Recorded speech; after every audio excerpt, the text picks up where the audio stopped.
Thank you so much. Around to schools, but just the energy in this auditorium, your principal, your assistant principal, all the people that are here today, it fills me up. So I just want to say to each and every one of you, I see you, and I love you, and I appreciate you being here and my role in this. Like they said, I'm Anita Lloyd, Deputy Chancellor for Family Community Engagement and External Affairs. It's a whole lot of title. It doesn't mean so much to you right now, but I will tell you what that means and what it means to our chancellor, what it means to our school system. It means that we care deeply about each one of you, your future, your success, what happens to you every day in school, what you eat, what you learn, where you go, how it feels, how it makes your parents feel. It means it matters to us and to my team, people that work with me, that these things go well, that you have only the experience that you deserve as students, as faculty, as community leaders, and really as future leaders of our community. This Black History Month, every Black History Month, we learn about people that came before us, about our ancestors, about their history, what they have done. But really, young people, Black History Month is about leadership. The people you learn about have faced struggles and triumphs, and they invented things, and they did things that had never been done before. Because they wanted me to succeed, they wanted you to succeed, they wanted to make the community, their neighborhoods, their world a better place. So, as all of you think about what does this mean, as you do your assignments, as you research leaders, as you color things, as you do projects, it really is about being a leader. Be a leader in your classroom, be a leader at home, be a leader on the playground, and most of all, be a leader in your school community. So again, if it's right to say Happy Black History Month, Happy Color Month, celebrate your people, celebrate yourself, celebrate your family, and all that means to you. You are the leaders of the future. You may not realize that right now, but you are all leaders in your own right. And I love each and every one of you.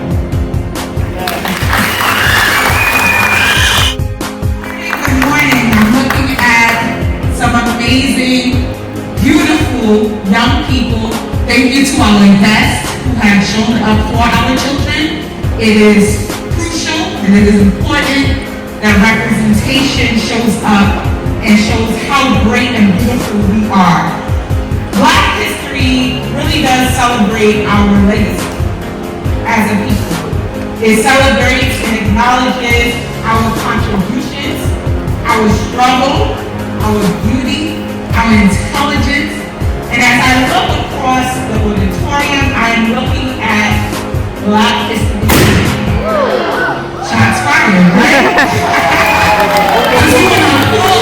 The fact that I'm looking at Black history in the making. As our Deputy Chancellor said, you all are our future. And we look to you all to be great. As we say at the district, we want you to show up, show out, and be great. It starts with your education. It starts with your determination.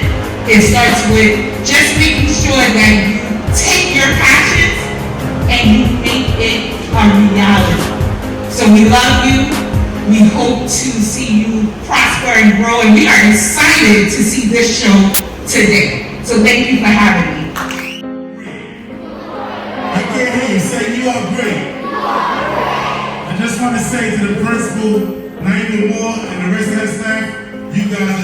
phenomenal job. Keep up the good work.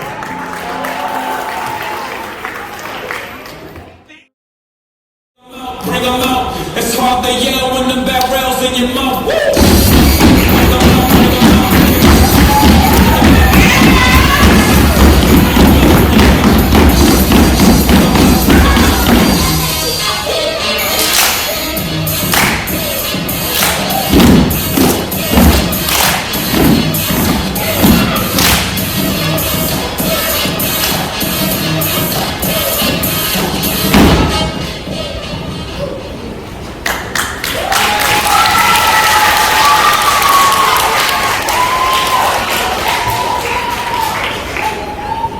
Welcome to the Black History Month. The Waverly Flashcovers are pleased to perform for you again. In the words of Morgan Freeman, I don't just want a Black History Month. Black history is American history.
reflect, celebrate, recognize, and thank the countless African Americans of our past for giving us hope or a life lesson that could be used to keep us pressing forward.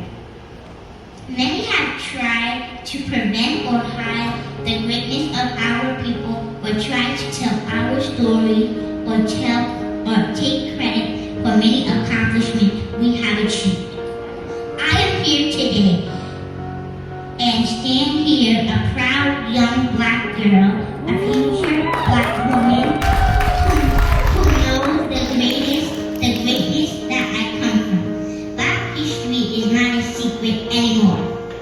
Why celebrate? Because our people have achieved the impossible when most counted us out.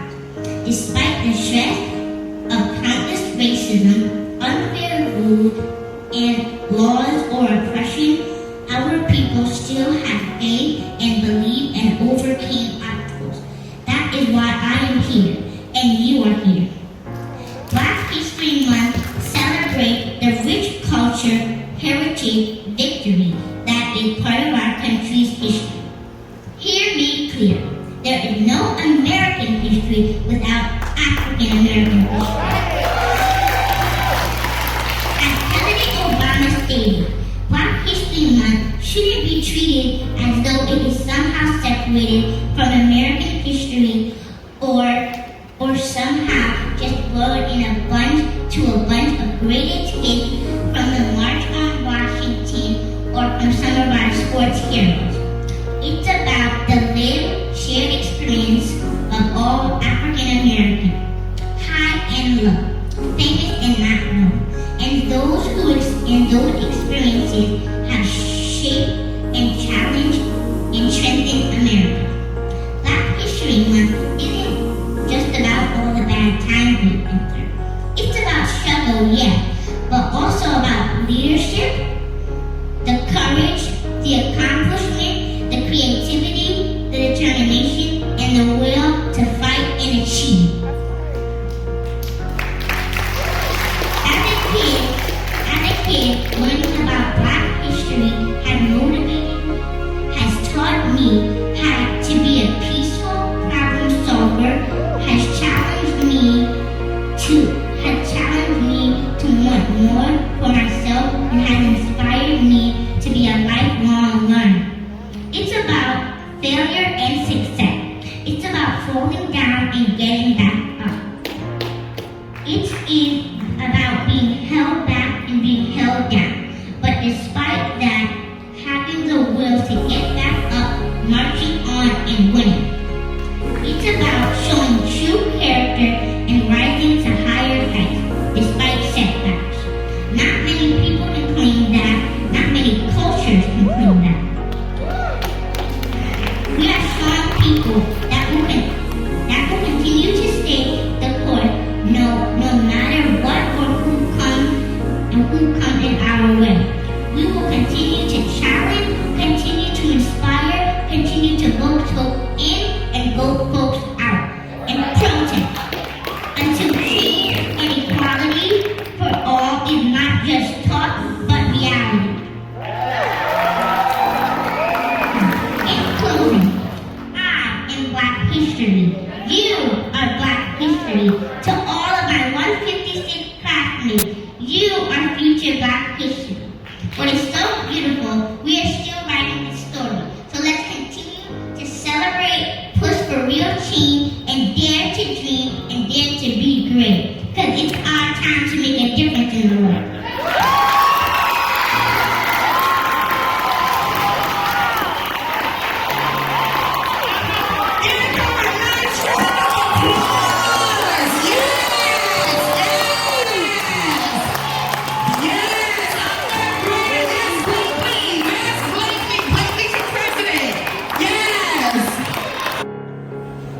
Good morning to our special guests and my PS 156 family. My name is Januel Batista from Class 501. On our Black History Moment, we will focus on historical Black colleges and universities. One day, many of us in this room will make an important choice about furthering our education. I want you to consider the possibility of attending an HBCU, a historical Black college or a university. We all know that there are many different kinds of colleges and universities across our nation. We have schools focused on liberal arts, science, and technology, education, and a host of other specializations. However, education has not always been as accessible and diverse as it is today. At one point in our history, Black people were denied admission to traditionally white institutions, which as a result gave birth to HBCUs. Before the Civil War, higher education for Black people basically didn't exist. Nearly free slaves were being denied admission to traditionally white higher education institutions that had been established at the time. The individuals who had managed to receive some kind of education, such as African-American scholar Frederick Douglass, regularly studied in less than desirable and sometimes dangerous environments. Others had to resort to teaching themselves what they could. A solution came in 1890 under the Federal Land Grant Act, which indicated that states who wanted to use the federal land grant funds were required to either make their schools open to Black and whites or give money to segregated Black colleges to function as a substitute to white schools. Then the unthinkable happened. 16 entirely Black colleges were given 1,890 land grant funds. This act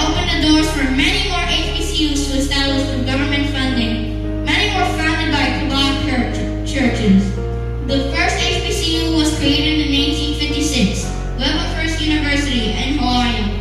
Now we have schools such as Howard, Fisk, University of South Carolina, Clark Atlanta, Delaware State University, Hampton University, Morgan State University, just to name a few.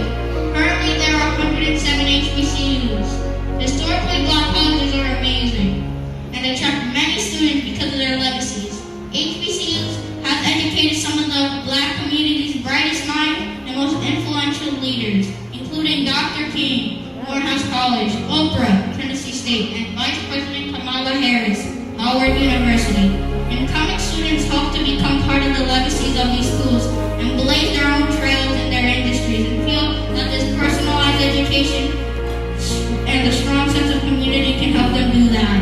Recently, there has been a rise in bomb threats against HBCUs.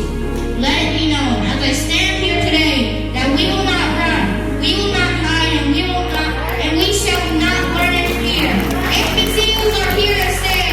They had our support in the past. They have our support now, and we will have it in the future. Remember, a mind is a terrible thing to waste. Invest in your dreams and consider attending an HBCU. Thank you.